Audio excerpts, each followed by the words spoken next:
José Luis Abarca, quien era el alcalde de Iguala cuando fue la desaparición de los jóvenes de Ayotzinapa, sorprendentemente fue declarado inocente de esos hechos, aunque permanecerá en la cárcel porque tiene otros 3 procesos en su contra por delincuencia organizada, sobre todo por su relación con el cártel de Guerreros Unidos. Y es una decisión judicial, como decíamos, incomprensible. Existen todo tipo de testimonios de la relación de Abarca y su esposa María de los Ángeles Pineda con Guerreros Unidos y de la participación de ambos en el secuestro y desaparición de los jóvenes. Pero pareciera que estamos ante una ola política que se olvida de los verdaderos responsables. La mayoría de los sicarios ya están en libertad para buscar culpables en la política. Es José Luis Abarca, exalcalde de Iguala. Un juez federal con sede en Tamaulipas lo absolvió del delito de secuestro de los 43 normalistas de Ayotzinapa, ocurrido la noche del 26 y la madrugada del 27 de septiembre de 2014. José Luis y su esposa María de los Ángeles Pineda tienen un largo historial delictivo. En su libro y docudrama, La noche de Iguala, el periodista Jorge Fernández Menéndez da cuenta de cómo esta pareja se hizo del poder en ese municipio guerrerense. Hace 30 años, José Luis Abarca recorría el país vendiendo aretes, collares y pulseritas de oro y plata. También, con su abuelo Isidoro, vendía sombreros que llevaban a Iguala desde Toluca. Nadie sabe cómo, pero repentinamente Abarca y su familia se hicieron millonarios. Después de años de vender joyas y sombreros casi casa por casa, era el mayor comerciante de oro de Iguala. Su abuelo también tenía una tienda de vestidos de novia. Fue ahí donde Abarca conoció a María de los Ángeles Pineda Villa. A la par que Abarca se convertía en presidente municipal y Pineda se codeaba con las altas esferas de la política guerrerense, el grupo criminal Guerreros Unidos se adueñó de Iguala y desde ahí termina controlando 14 municipios en el norte del estado y Tierra Caliente. La familia de María de los Ángeles Pineda era parte de un grupo criminal. María de los Ángeles tenía 4 hermanos: Julio Guadalupe, Alberto, Mario y Salomón. Todos, incluyendo a sus padres, fueron parte del cártel de los hermanos Beltrán Leiva. En mayo del 2009, los padres de María de los Ángeles, Salomón y María Leonor, fueron detenidos. En esa ocasión, se identificó al matrimonio Pineda Villa como el principal responsable de la operación de narcomenudeo en Morelos. 4 meses después, 2 de sus hijos, Alberto, a quien apodaban El Borrado, y Mario, al que le decían el MP, fueron asesinados por grupos rivales. Con los Abarca en el poder, la policía de Iguala era controlada por el grupo criminal Guerreros Unidos. José Luis Abarca, a través de su esposa María de los Ángeles, entregaba de 2 a 3 millones de pesos mensuales a los líderes de Guerreros Unidos para operar y controlar a la policía municipal. José Luis Abarca permanece en el penal del Altiplano, Estado de México, debido a que enfrenta otros cargos. Uno de ellos es por homicidio de un perredista en Guerrero, un caso documentado por el periodista Jorge Fernández Menéndez. Mientras que María de los Ángeles permanece en un penal de Morelos. Ambos en 2020 interpusieron amparos para poder salir de prisión. En esa ocasión, el juez negó el recurso.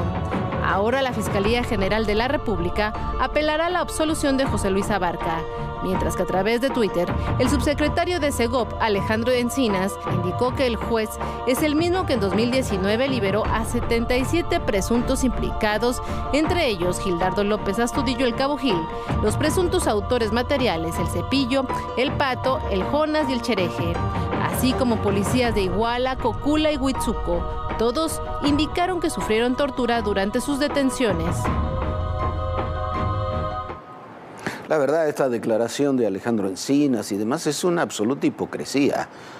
El Cabo Gil y todos estos sicarios que fueron liberados, sí fueron liberados por el mismo juez, pero fueron liberados por el mismo juez porque la Fiscalía Especial, que ahí está, y todo este grupo que gira en torno al GIEI, a la Fiscalía Especial, al subsecretario Encinas, son los que presionaron para que los liberaran, argumentando que habían sido torturados.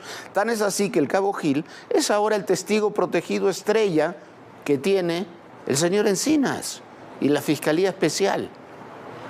Entonces ahora se desgarran las vestiduras porque quedó en libertad, pero no hicieron nada durante años, por lo menos durante los últimos 4 años, para que ese señor siga preso. Si sigue detenido es por sus lazos con Guerreros Unidos, pero ya ha sido exonerado del crimen del que es uno de los responsables, que es el secuestro y la desaparición de los jóvenes de Ayotzinapa en Iguala. Se desgarran las vestiduras, pero están buscando culpables políticos y no quieren ver que lo que se había investigado, por lo menos parte de lo que se había investigado, los innumerables testimonios que existen, demuestran que este señor era, es y será culpable de ese crimen.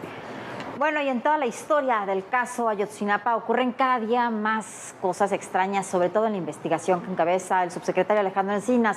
Mientras tanto, siguen las provocaciones y acciones violentas de los grupos de la Normal. Ayer fue en Chilpancingo, pero se reiteran una y otra vez, antes y después del secuestro de los de Iguala.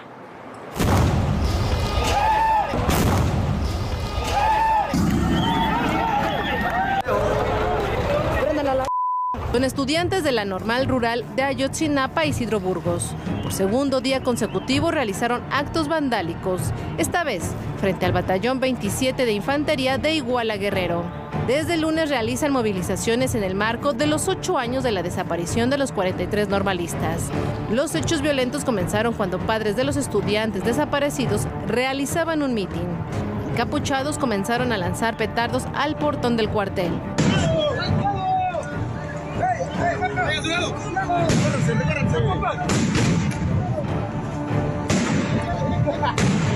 Además hicieron pintas, arrojaron piedras y estrellaron un camión contra la puerta y le prendieron fuego.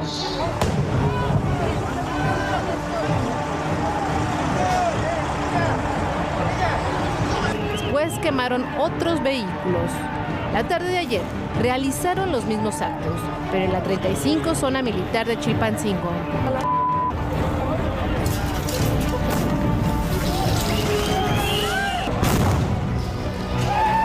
Vandalizaron bardas y estrellaron un vehículo contra la puerta principal.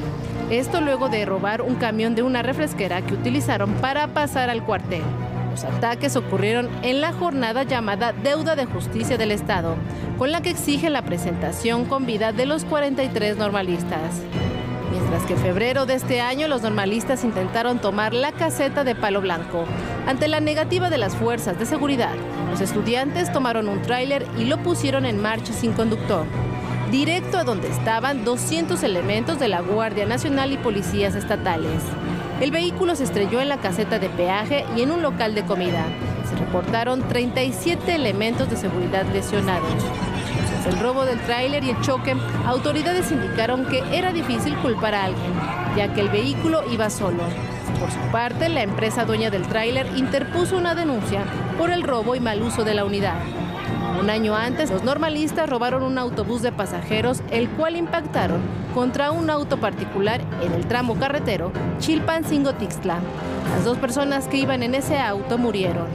Mientras que en octubre de 2014, un mes después de lo ocurrido con los 43 normalistas, quemaron varias oficinas del Palacio de Gobierno de Guerrero. El personal del inmueble había sido desalojado antes para evitar una tragedia mayor.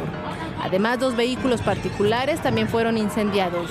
Y antes de la desaparición de los 43 estudiantes, jóvenes de la misma escuela de Isidro Burgos realizaron varias movilizaciones violentas. Una de ellas ocurrió en diciembre de 2011. En ese momento exigían el cambio de director del plantel. 2 de los estudiantes rociaron el combustible dentro de una gasolinería.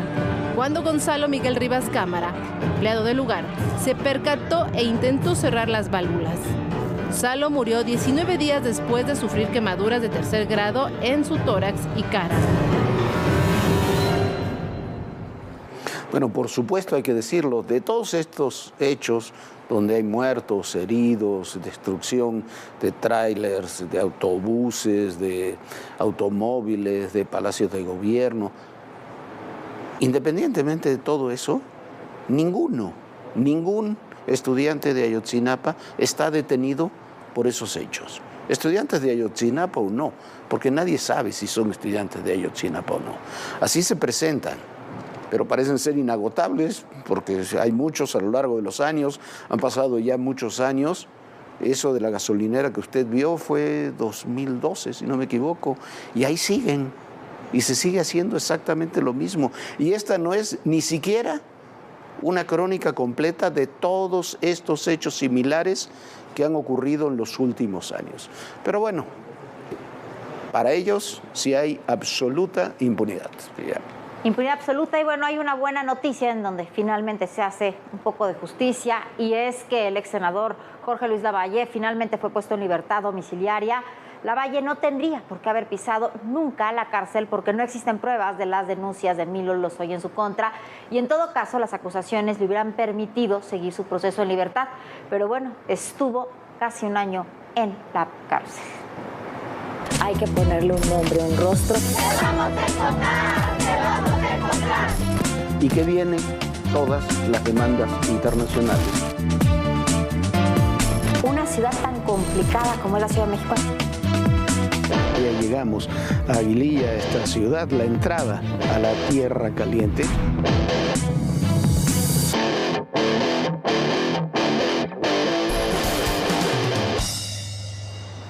Y esta tarde hubo de todo en el Pleno de la Cámara de Diputados. En medio de consignas quedó aprobada la reforma que extiende la permanencia del Ejército en las tareas de seguridad pública. Pero será hasta 2028 y no 2029 como se planteó en un principio. Ahora le toca al Senado debatir esta propuesta y a ver cómo se pone la discusión mientras esto así se vivió en San Lázaro. Avanza el dictamen para que el Ejército continúe en tareas de seguridad pública hasta 2028, pero redujo de 10 a 9 años el tiempo en el que el gobierno federal podrá hacer uso extraordinario de las Fuerzas Armadas. Aprobado en lo general y en lo particular, con las modificaciones aceptadas por la Asamblea por 335 votos. El PRI aprobó a su diputada Yolanda de la Torre, impulsora de la iniciativa.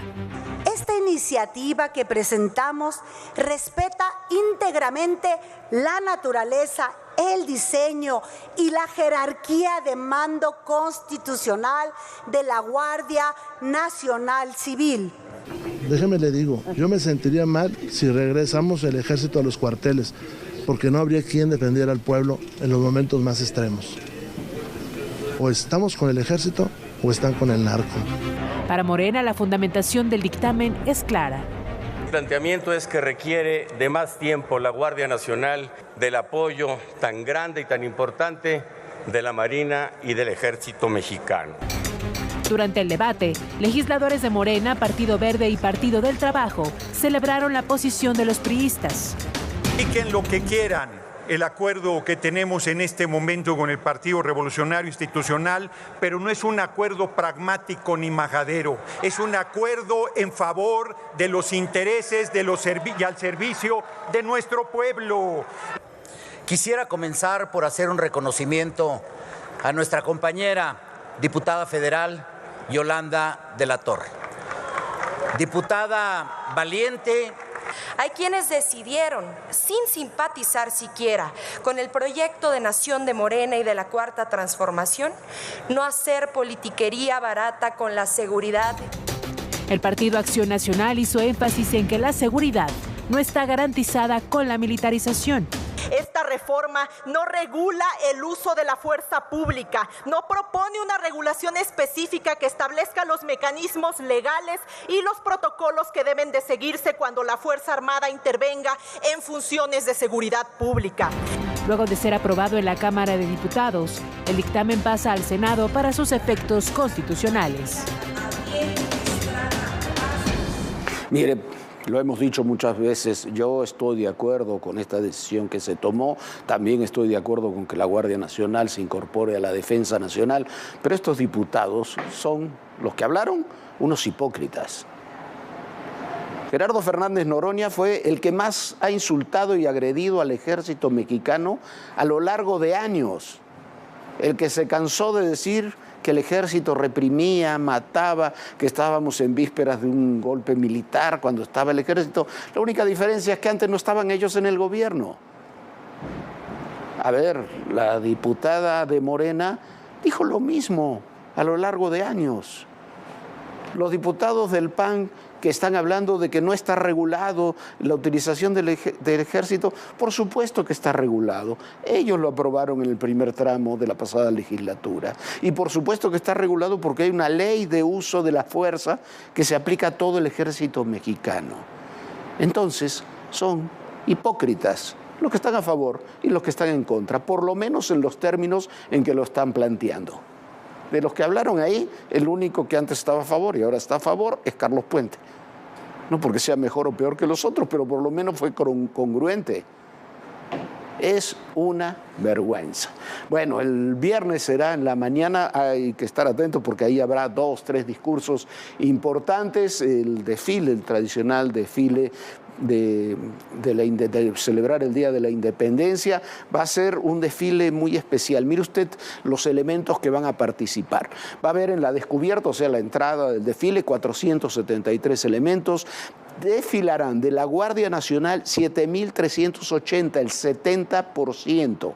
70% de elementos de la Guardia Nacional. Va a ser un desfile en su parte nodal de la Guardia Nacional. Del Ejército habrá 2.108, de la Marina Armada de México 1.057, 20% del Ejército, 10% de la Armada, elementos de la Fuerza Aérea 379, habrá también lo que ocurre siempre en estos desfiles, si el clima lo permite, pase de helicópteros, de aviones, etcétera, etcétera. Pero personal que estará de apoyo social 473, de protección civil 292, del sistema educativo militar y del sistema educativo naval habrá 5.900 elementos y montada de la caballería, 317 elementos. Así estará, le decíamos, hay que estar muy atentos a lo que pasará el 15 y el 16 de septiembre. El 16 de septiembre se hará la entrega formal, por lo menos eso es lo que nos dicen, del mando de la Guardia Nacional a la Secretaría de la Defensa. Eso ya está publicado en el Diario Oficial, técnicamente ya se hizo, técnicamente así funciona desde que se creó la Guardia Nacional, pero ese cambio en el ámbito protocolario se escenificará el 16 de septiembre. Sin duda, y ahora el presidente López Obrador dijo que cambió la actitud del presidente Biden y que Estados Unidos ya no va a haber precisamente confrontación con ese país por los temas energéticos y que tampoco habrá sanciones contra México por ese tema. La pregunta es si eso es posible por las controversias del TEMEC y no se han resuelto o por los acuerdos entre los gobiernos y que parten de las denuncias de empresas que se sienten afectadas. Para el gobierno de México, las controversias en materia energética con Estados Unidos y Canadá en el marco del TEMEC están en camino a resolverse. El presidente López Obrador señaló que en la visita del secretario de Estado estadounidense Antony Blinken tuvo oportunidad de resolver diferencias. Dijo que los llamados a consultas no es un asunto técnico sino político y que no fueron promovidos por la administración de Joe Biden, quien cambió el tono y en una carta reiteró que es respetuoso de la soberanía e independencia de nuestro país. Celebro que después de esta reunión de los secretarios Blinken y Raimondo con su gabinete y con él mismo y la celebración del diálogo económico de alto nivel, encontremos vías de convergencia con los vecinos. En donde siento que el presidente confunde o se confunde es en el tema de la controversia comercial que tenemos en el TEMEC. Aparentemente los dos gobiernos han tomado la decisión de ya no presentar públicamente estas diferencias, pero las diferencias siguen existiendo. Estados Unidos y Canadá presentaron quejas contra la política energética mexicana,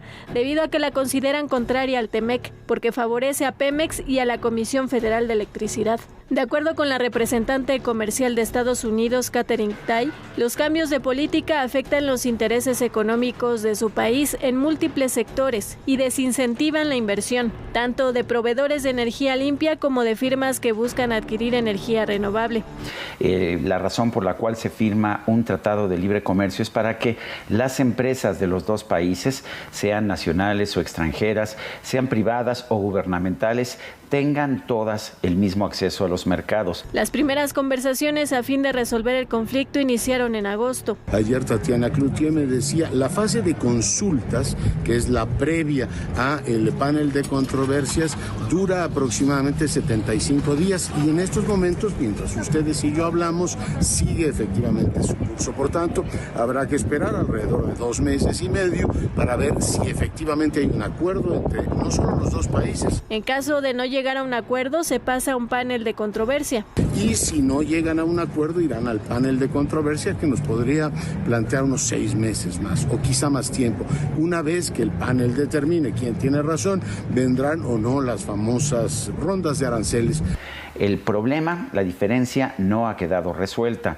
El proceso de consultas continúa y si no hay un acuerdo, habrá un panel de controversia. Y no hay duda que el panel de controversia tendrá que tener un fallo en contra de México. Del lado mexicano, la defensa principal es el capítulo 8, el cual indica que México se reserva su derecho para reformar su constitución y legislación y que se tiene dominio directo de todos los hidrocarburos en el subsuelo del territorio nacional. Por lo pronto, el gobierno de Estados Unidos pidió transparencia en la política energética de México.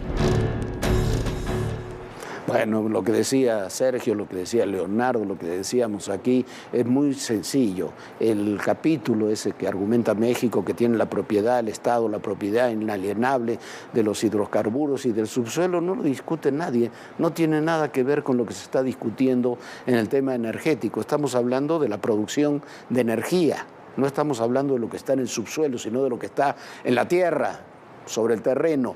Y en eso hay, además, que tiene el mismo carácter constitucional, un tratado de libre comercio que así se firmó y que establece cuáles son las normas que se tienen que regir. Pero vamos más allá, lo que se dijo en la reunión con Blinken, lo que dijo el presidente, lo que celebró el canciller Marcelo Ebrard sobre el tema de los chips, de la producción de chips en Estados Unidos y en México, además de Canadá, de la producción de automóviles eléctricos para ir cambiando paulatinamente todo el parque vehicular de América del Norte, todo el plan antiinflación que presentó Biden. Esto es ir pegados, y qué bueno, a los planes que presentó y que ya logró que se aprobaran Biden. Está muy bien, pero si no tenemos energía, no se pueden procesar. Y las plantas de Estados Unidos que están fabricando automóviles eléctricos tienen el compromiso también, firmado ahí también por la ley, de que tienen que trabajar con energías limpias. Bueno, y vamos de América del Norte a Europa. En Londres, los restos de la reina Isabel II se trasladaron en una procesión desde el Palacio de Buckingham hasta el de Westminster Hall, donde permanecerá hasta el día de su funeral, que será ya el próximo lunes.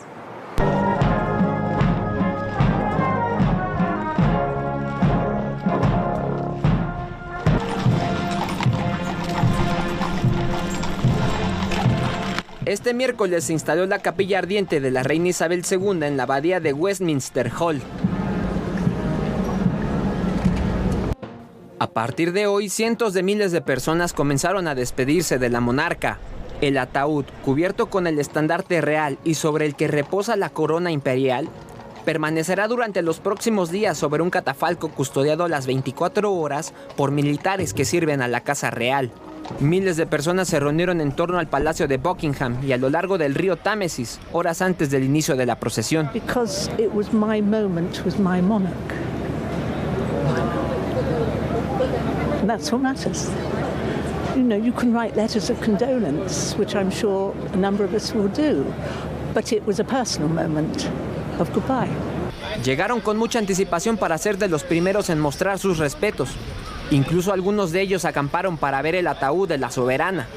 Cerca de las 2 de la tarde, tiempo de Londres, una procesión fúnebre llevó el féretro desde el Palacio de Buckingham hasta la sede de las cámaras parlamentarias del Reino Unido.